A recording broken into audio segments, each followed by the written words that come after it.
नमस्कार. ग्रेट भेटमध्ये तुमचं मनपूर्वक स्वागत. आज माझ्या सोबत आहेत महाराष्ट्राचे नवे मुख्यमंत्री अशोक चव्हाण. अशोक चव्हाणांबद्दल आपल्याला फारशी माहीत नाही. याचं कारण ते पत्रकारांपासून नेहमीच दूर राहिलेले आहेत, मितभाषी आहेत आणि एका मोठ्या वादाच्या भोवऱ्यात कधीच सापडलेले नाहीत. अत्यंत कसोटीच्या वेळी त्यांची आज महाराष्ट्राच्या मुख्यमंत्रीपदी निवड झाली आहे. मी त्यांना विचारणार आहे ते या कसोटीचा सामना कसा करणार आहेत.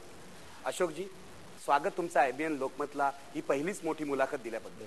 मला तुम्हाला विचारायचं आहे, तुमची जी नेमणूक झालेली आहे मुख्यमंत्रीपदी, मुख्यमंत्री होणं ही कोणाच्याही आयुष्यातली, कुठल्याही राजकारणाच्या आयुष्यातली आनंदाची गोष्ट आहे.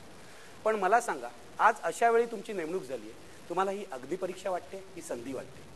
ही नेमणूक नाही, ही माझी निवड आहे असं मी प्रथम म्हणेन. कारण की महाराष्ट्रातल्या काँग्रेसच्या सर्व जे आमदार आहेत त्यांनी एकतर ज्यावेळेस बैठक झाली विधिमंडळामध्ये, त्या सर्वांनी एकमताने पहिल्यांदा सोनिया गांधी जे काँग्रेस पक्षाचे अध्यक्ष आहेत त्यांना अधिकार दिले की आपण नेता निवडावा. तरी आमच्या दोन्ही निरीक्षकांनी हा निर्णय घेतला की सर्वांचं मनोगत समजून घ्यावं की त्यांची काय इच्छा आहे. आणि त्यानंतर हा निर्णय त्यांनी कम्युनिकेट केला आमच्या हायकमांडला की अशा परिस्थितीमध्ये अशोक चव्हाणच योग्य उमेदवार राहतील असं त्यांनी कम्युनिकेट केलं. त्यानंतर की राहुल गांधींनी तुमच्यासाठी आग्रह धरला. मला खरंच त्यांचेही आभार मानायचे की त्यांची इच्छा जी मला कळली. पण हे खरं आहे का? नाही, माझं हे भेटच नाही. राहुल गांधींनी मला कधीही आतापर्यंत हे कळवलेलं नाही किंवा त्यांनी मला निरोपही दिलेला नाही की त्यांनी माझी निवड केलेली आहे. पण जी मी माझ्या कानावर ज्या गोष्टी आहेत त्यातून राहुलजींचं ह्याच्यामध्ये योगदान असावं असा माझा समज निश्चित आहे. मी त्यांना भेटणार आहे, त्यांचे आभार मानणार. पंतप्रधान मनमोहन सिंग जे आहेत ते तुमच्यासाठी फार अनुकूल होते. याचं कारण जेव्हा शंकरराव चव्हाण तुमचे पिताजी जेव्हा फायनान्स मिनिस्टर होते पूर्वी, तेव्हा मनमोहन सिंग त्यांचे सेक्रेटरी होते. त्या काळापासून तुम्ही त्यांना ओळखता. तुमच्या दोघांचा परिचय म्हणजे मनमोहन सिंग आणि राहुल गांधी यांनी तुमच्या नावाला अनुमोदन दिलं, शिक्कामोर्तब केलं असं म्हणायचं का? मला वाटतं की माझ्या सर्व एकंदरीत जी कारकीर्द, राजकीय कारकीर्द आहे, मी 1986-87 मध्ये लोकसभेवर निवडून गेलो. माझी राजकीय कारकीर्द लोकसभेपासून 8व्या लोकसभेमध्ये मी खासदार म्हणून राहिलेलो आहे. त्यानंतर इथे आलो, महाराष्ट्रामध्ये विधान परिषदेवर काम केलं. विधानसभेला 2दा मी या ठिकाणी निवडून गेलेलो आहे. त्यामुळे या सगळ्या 25-30 वर्षामध्ये जे काही राजकीय माझी कारकीर्द राहिलेली आहे, युथ काँग्रेसमध्ये मी काम केलं. एकंदरीत माझा जो मी जे काम केलं, पक्ष संघटने माझं योगदान राहिलं, खासदार म्हणून मी काम केलं आणि आमदार या नात्याने मंत्रिमंडळातसुद्धा जी विविध डिपार्टमेंट मी हाताळली, मला वाटतं माझ्या कामाची ही पावती असावी असा माझा समज आहे. आणि म्हणून माझ्यावर विश्वास, या क्रिटिकल पोझिशनला माझ्यावर विश्वास आमच्या अध्यक्ष सोनिया गांधी, पंतप्रधान मनमोहन सिंग आणि अर्थात एक तरुण पिढी म्हणून राहुल गांधी, या सर्वांनी माझ्यावर प्रचंड विश्वास टाकला असं मी म्हणलं तर चुकीचं ठरणार नाही. तुम्हाला मी अगदी परीक्षा आहे की संधी असा प्रश्न तुम्हाला विचारला, मी त्याकडे नंतर येतो. पण मला तुम्हाला आणखी एक गोष्ट लक्षात आणून द्यायची आहे. तुमचा जन्म 1958 आहे.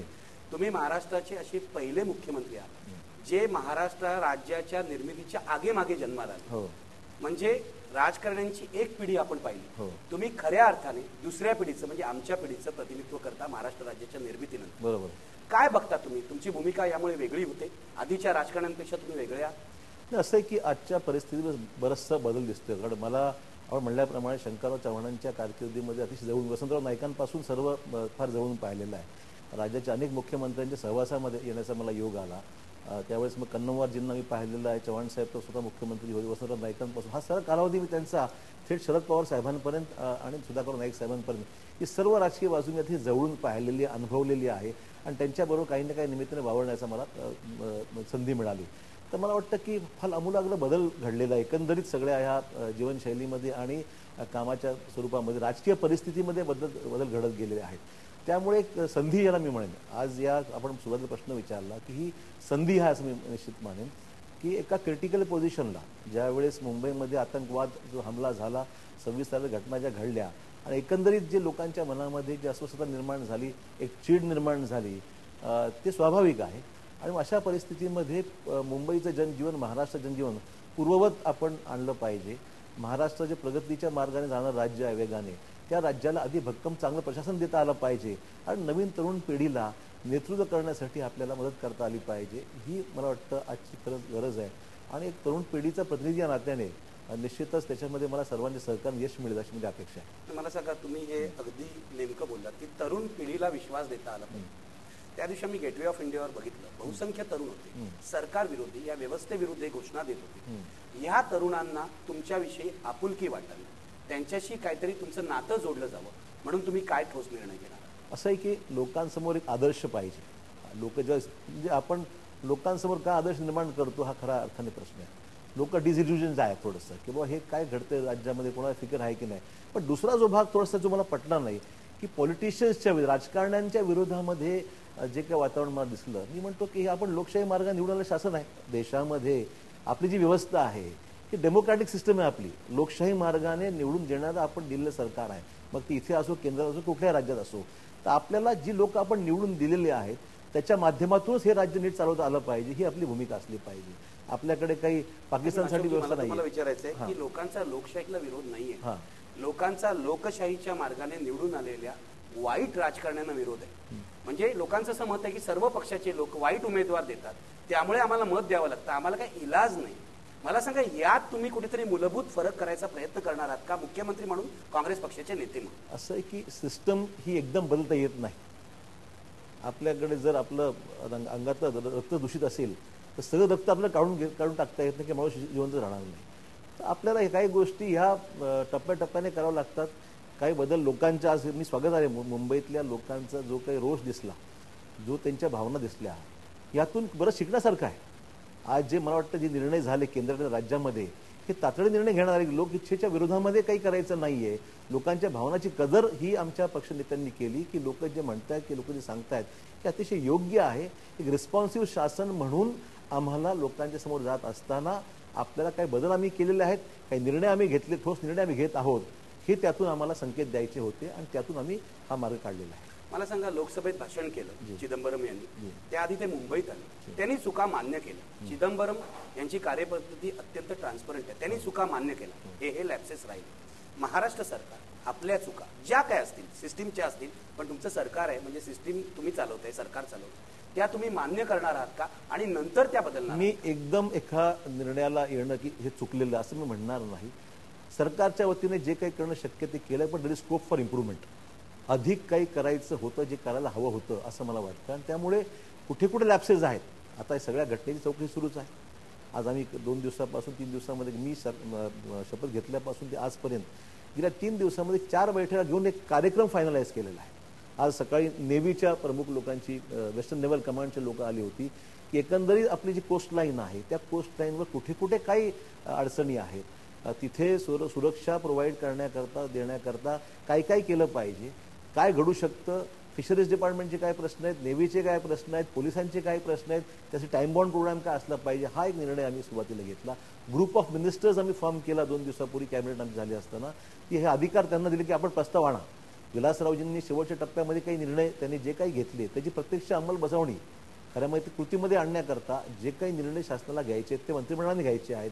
आणि त्याकरता एक कृती दल आम्ही स्थापित केला, ग्रुप ऑफ मिनिस्टर्स. त्यांनी या प्रस्तावाला डिटेल त्यांनी त्याच्यामध्ये जावं आणि तो प्रस्ताव तयार करून मग मंत्रिमंडळासमोर तो टाइम पण फिक्स केला की 14 तारखेला आम्ही संध्याकाळच्या बैठकीला 14 डिसेंबरला हा निर्णय अंमलात आणणार आहोत. आणि त्याकरता जी काही आर्थिक तरतूद पाहिजे ते सुद्धा आम्ही द्यायला तयारी केलेली आहे. म्हणजे एक टाइम बाउंड ॲक्शन प्लॅन आम्ही तयार केलेला आहे. आणि त्याची निश्चित 2 गोष्टी त्यामध्ये आहेत. एक टाइम बाउंड, एक लॉंग टर्म गोष्टी आहेत की ज्याला थोडा कालावधी लागणार आहे, आणि दुसरे शॉर्ट टर्म इमिजिएट मेजर्स आहेत. त्या दोन्ही गोष्टी वेगळ्या वेगळ्या करून तातडीने पावलं उचलायला आम्ही सुरुवात केली आहे. मला सांगा, शॉर्ट टर्म गोष्टी कुठच्या आहेत? शॉर्ट टर्म म्हणजे आता यांना जे काही इक्विपमेंट पाहिजे हे तातडीने प्रोक्युअर आपण करू शकतो. आता बोटी ज्या गस्त घालण्यासाठी स्पीड बोट लागतात त्या प्रत्यक्षात नवीन आणण्याकरता थोडा काढून लागते, त्यामुळे भाड्याने घ्या. काही जसं आपण विमानं लीजवर घेतो तर स्पीड बोट्स आपण भाड्याने आपण आणू शकतो. मॅनपॉवर जी काही ताबडतोब त्यांना रिक्रूट करायची आहे ती मॅनपॉवर 2 महिन्याच्या आत रिक्रूट झाली पाहिजे, की ज्यामुळे MPSCच्या प्रोसिजर लागत असेल 4 महिने, तर म्हणलं 4 महिने थांबणार नाही आम्ही. त्यांनी जर 2 महिन्यात दिले तर बरं, देत नसेल तर आम्ही डायरेक्ट रिक्रुटमेंट ही अट शिथिल करून तातडीने आम्ही रिक्रूट करून घेतो. इंटेलिजन्ससाठी माणसं पाहिजेत, वेपन्स पाहिजेत, त्यांना काही बोट स्पीड बोट्स पाहिजेत, सिक्युरिटी काउन्सिल स्थापन करण्याकरता तातडीने पावलं उचलण्यात येत आहेत. या सगळ्या इमिजिएट मेजर्स आहेत ते तातडीने दिसतील. आणि एक व्हिजिबल प्रेझेन्स पोलिसांचा, आणि ते पण सुद्धा वेल इक्विप्ड आर्म्ड पोलीस जे आहेत हे असं करण्यासंदर्भात पावलं उचललेली आहेत. मला खात्री की 14-15च्या बैठकीमध्ये हे सगळे प्रश्न मार्गी लागतील. नाही, हे मार्गी लागतील, पण आम्हाला असा पोलीस जो आमचा, म्हणजे मी गेल्या आठवड्यामध्ये अरविंद इनामदार पोलीस महासंचालक त्यांची, माजी पोलीस महासंचालक त्यांची मुलाखत घेतली.